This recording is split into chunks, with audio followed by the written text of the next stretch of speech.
Good morning, Mark. How are you doing? Welcome to the bar. Good morning, Gary. Good to talk to you. Welcome here from Newcastle, my back bedroom in rustic Newcastle in County Wicklow. Well, we've relocated the best part of Doheny and Nesbitt's to Enniskerry. We're adhering to social distancing the best we can, and we've put a beautiful picture of you on the wall here. So you are our special guest this morning. Great pleasure, Gary. So you're in Newcastle. That's a beautiful spot not too far from me by the sea. Have you spent a bit out there with the nature and what you've got in your doorstep? Yeah, look, we're very fortunate. We've got the bird sanctuary, we've got the beach. We don't have to get into the car. We can walk, 10K and do a loop. And in fact, you're still within the former 2 kilometer restriction. It's now 5. But yeah, we're blessed. Absolutely blessed. Wicklow is a magnificent place to live. I know, and I read with great interest. You have a reasonably large family with a lot of people in the healthcare industry. Is there anywhere directly living with you now that's in the healthcare industry, or is it just your first level? There's only Cora, myself, and the dog here. All my kids are grown up, but Cora is a former director of nursing in Newcastle Hospital. And she has more recently she retired to mind her elderly mother who has dementia, sadly.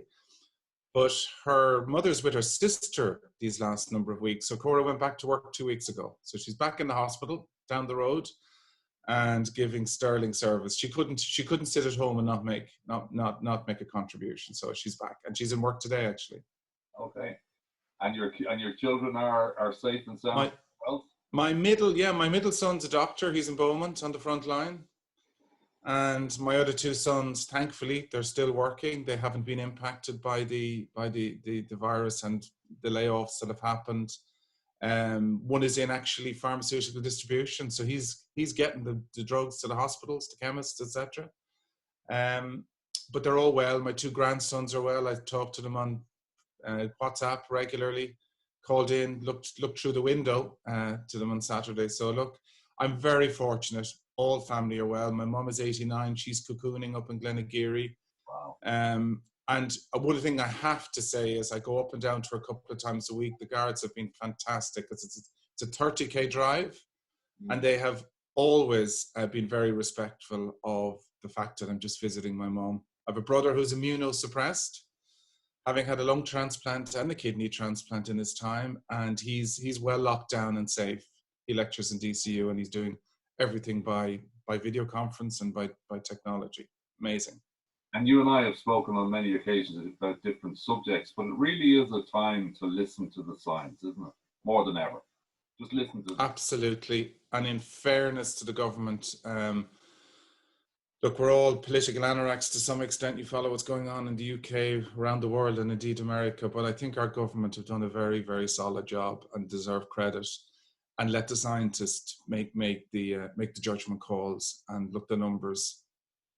While the numbers are tragic in terms of those who have died, at least we do seem to have flattened the curve. It does seem to be working. And even the 5-stage plan that came out on Friday, I've been saying to my executive colleagues the previous Wednesday, in terms of looking at return to work protocols or return to office protocols, I should say, because everybody's working successfully from home. What people need to see is a roadmap. And in fairness, the government produced a roadmap. And we might like to be able to get into the car and drive to Galway more quickly. But look, it is what it is. And we now have a plan, which is excellent. And that's always the thing, is that hope is something that, you can call it a different name, but some people call it a plan, hope, difference. My own children here are really delighted because one of them has a mate that's 4.5 kilometers away, and they've decided that they're going to stand each side of a hedge and talk to each other. But that's her implementation of today's changes. Have you learned anything about yourself? Oh, 2 things I'd say. One is I'm actually enjoying the working from home experience. I found it a little bit dislocating initially, but I really got into a good rhythm, a good routine, and I'm enjoying it. However, I was in the office last Wednesday for the first time since the 19th of March. And I have to admit to a bit of excitement driving into the office again. It was meeting some of my colleagues, social distancing, of course, as the exec team, half of us in the office, half on video, grappled with some of the big complex issues that are in front of us. And it was a pleasant experience to go back into the Oval, I have to say. And moving on to your business, obviously there's been a lot of front lines. I know we have to, as you have rightly done, correctly identify the health workers and the supporting infrastructure, pharmaceuticals as the front line. But there has been more than one front line, obviously the utility and services, data, etc. So you guys have had, and I'm sure your own employees have had a increased sense of responsibility now that people are so dependent on always on electricity, and that's your business, right? Yeah, and I think, Gary, we moved very, very quickly. We were probably a week and a half ahead of the lockdown, because we saw the manifest risk to our ability to deliver electricity on a 24/7 basis if we, for example, had a massive outbreak amongst our control engineering staff. So we went into very severe crisis management protocols about a week ahead, and we shut everything down and we segregated and we put people at home, etc., etc. And look, I'm most proud of is the way our crisis management response worked, and our staff are very well. We've had very, very little incidents of illness, and we're keeping the lights on and we're keeping the market going. So yeah, happy that it's turned out well, but never ever be complacent. And the real trick will be going back to the office. It has to be done extremely carefully and probably very slowly. And you have a real distribution of staff as well, due to the nature of your business. You can't, I saw Barclays there have 7,000 people in one office or one complex. A bit different for a company like you, where you've got people everywhere maintaining, operating, checking, network operating centers. So it won't be just one particular set of protocols fits all, I guess. We're not as distributed as you might think. I think a lot of that on the ground stuff is done by ESB networks and their crews on our behalf. So we're centralized really in Dublin and in Belfast with some satellite activities. Our controls have centered around locking down the offices, having segregation, making sure the control room, for example, is nobody can get in there except the controller operatives. Extreme cleaning procedures going on at regular intervals. Operatives not even meeting each other, literally passing separately as shift changeovers happen. So, look, it's gone very well. One of the concerns and one of the challenges we have is the technicians in places like DSB and other contracting type services. They can't work at the moment. So work that badly needs to be done is not getting done. Maintenance and overhaul of generators, they're having to postpone those, and that's the area of biggest concern now, because of course if some of the work doesn't get done this year, the impacts will cascade into next year and beyond. So that's a lot of our thinking and analysis is around how do we mitigate the outage program not being able to be executed in the way we would have hoped, and that's the big challenge. But I take it that you and your colleagues in ESB networks, like actually the data center technicians, are classified as essential workers for essential tasks and maintenance. So this is more the getting next phase, the non-reactive type stuff is what you're mentioning, I guess. The essential, it has to be really essential, and the amount of works that were planned this year in terms of outages was quite enormous. And you have something as simple as cable jointing is two people, working very close together, and you can't do that anymore under the social distancing rules. So no, there will be a significant hit this year. There is no question about it. We're trying to fully assess it at the moment, and it will have implications for next year, unfortunately. And what's very interesting is obviously with the data centers, the industry, obviously the operational stuff is running away, but they're already planning for the opening that will happen in line with the construction industry, social distancing and all the rest. But it's driving huge amounts of innovation, off-site assembly, off-site construction mechanisms, off-site, done more by machines and then on-site, will actually facilitate the 2 meters, because I think there's a general consensus, be interested in your comment, that this is with us for another period, maybe 4 or 5 quarters, until such time as a vaccine is available. So it's not quite reactive, it's going to be longer term. Are you finding that built into your own psyche as well with your executive team? Absolutely. And I was genuinely impressed with Tom Parlin was interviewed by somebody last week around the new protocols the CIF have put together.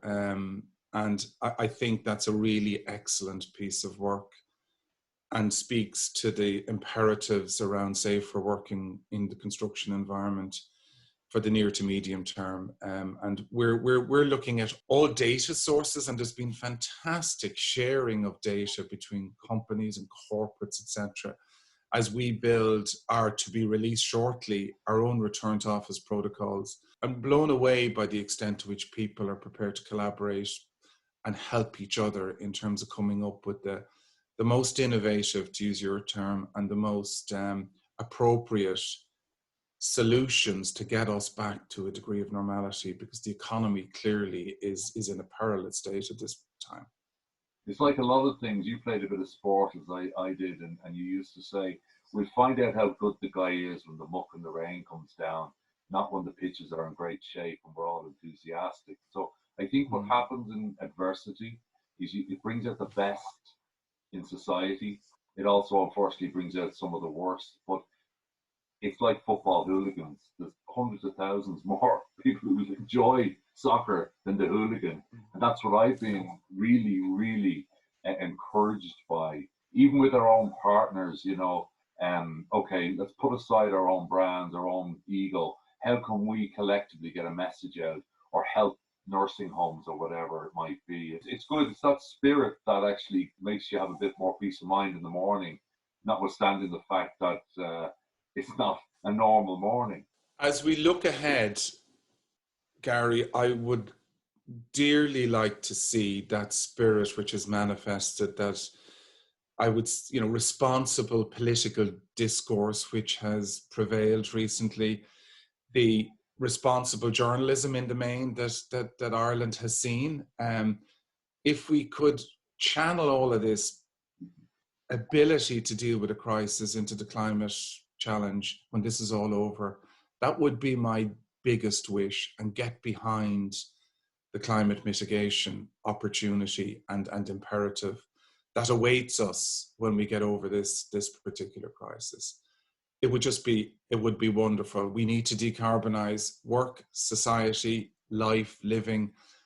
And if we could get the nation behind that ambition, then we could do extraordinary things in the Irish economy in the next 10 years.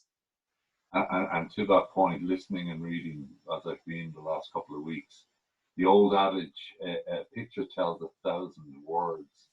A lot of people have been talking, a lot of statistics, a lot of science, but some of the imagery that you're starting to see now of nature taking back cities, nature, a young fox with its cubs running down Grafton Street, that imagery actually is quite compelling, because that's really what we're suggesting here, is that in harmony with each other, with harmony with the earth, that hopefully that feeling, that good feel, goes through. So is there three words